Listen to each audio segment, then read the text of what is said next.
Hey everybody, it's your boy Pee Wee back with another video.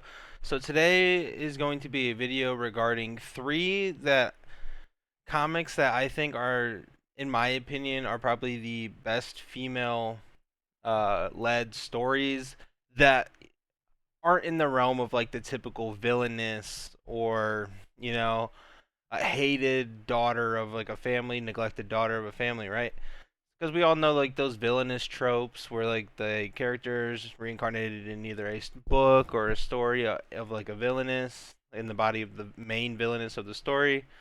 But I wanted to not include any of those, because there's just so many of them that are so alike that other than like the select few, like villainous is destined to die, or I think that's one is called. Like other than that one, there's not really many that like stick out or like are as popular. So, but I didn't want to include any of those villainous trope ones in this video.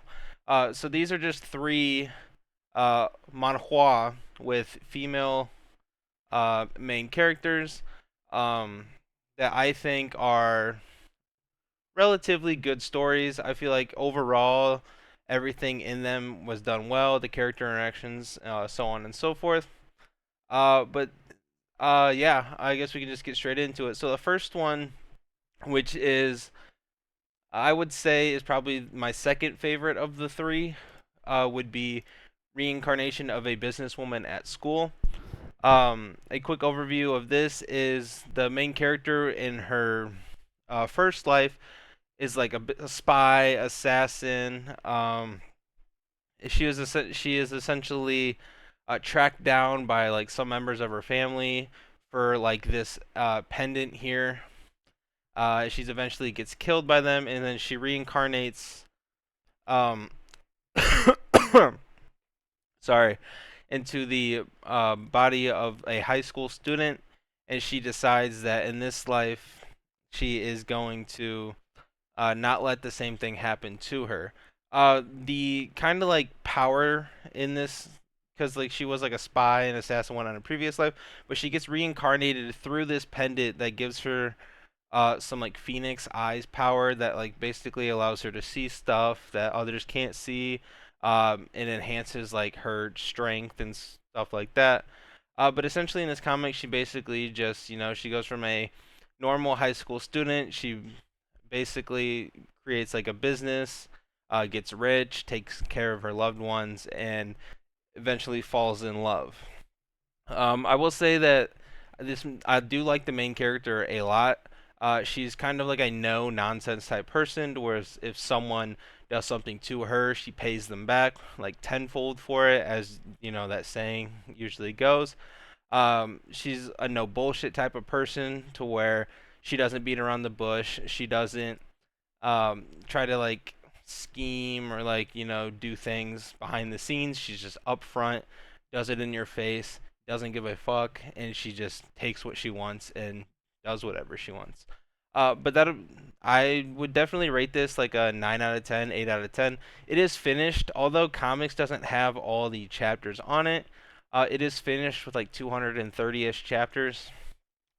So if you aren't wanting to like read a comic that's ongoing and you would prefer a finished one, this one is finished. You can find it on plenty of other websites.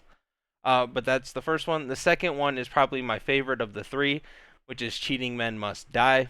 Um, in this one, I honestly just like the premise of this a lot more than any other story in terms of like uniqueness. Like the because essentially what she does is she works for like some like system company thing to where she basically just constantly transmigrates into all these different stories, all these different like worlds, and she basically um, takes over the body of some female character that was being cheated on and was either killed or died just out of like depression or anger or whatever.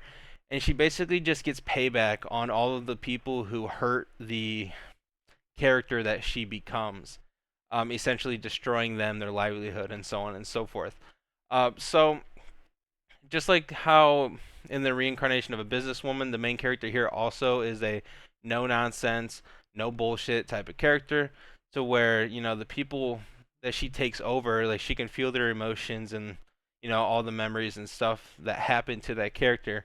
So she basically just pays the person who back for the that harmed that person, that character she took over, destroys their livelihood, destroys them as a person, and essentially just gets even.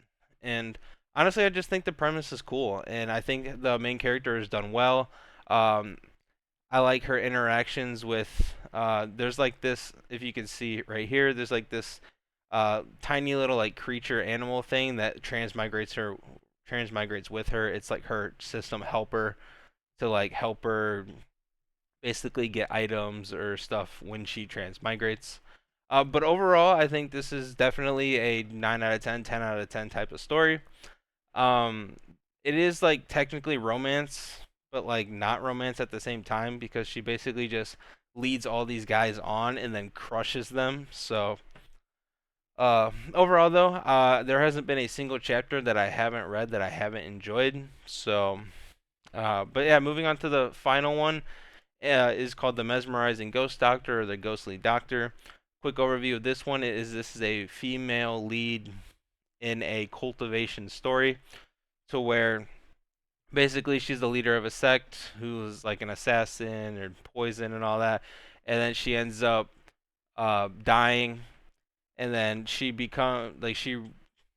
reincarnates into the body of like some disfigured, ugly person essentially, who is like hated by her family, who's deemed as trash. The typical cultivation story, but with a female main character. So like you have all those copy paste cultivation Chinese stories like Emperor Ling Tian or Rebirth of an Immortal Emperor, and like where it's just the trash of a like a very powerful person transmigrates into the trash of some family, and they eventually overtake that family and go on and further beyond. Um, I will say the main character. I do like the main character. I think this story gets held back most by the romance in it. I don't know why, for whatever reason. I just did not like the romance between her and like the male lead. But there also is like more than one love interest, like on the male side. Um, like the first one you get introduced to, I'm pretty sure is like the official male lead, which is like the main one. But then there's like another one that's later down the road that comes in after a bunch of chapters and like tries to like steal the MC to make her his, and it just stuff just I don't know. I just the romance of in this comic I feel like just holds it back too much.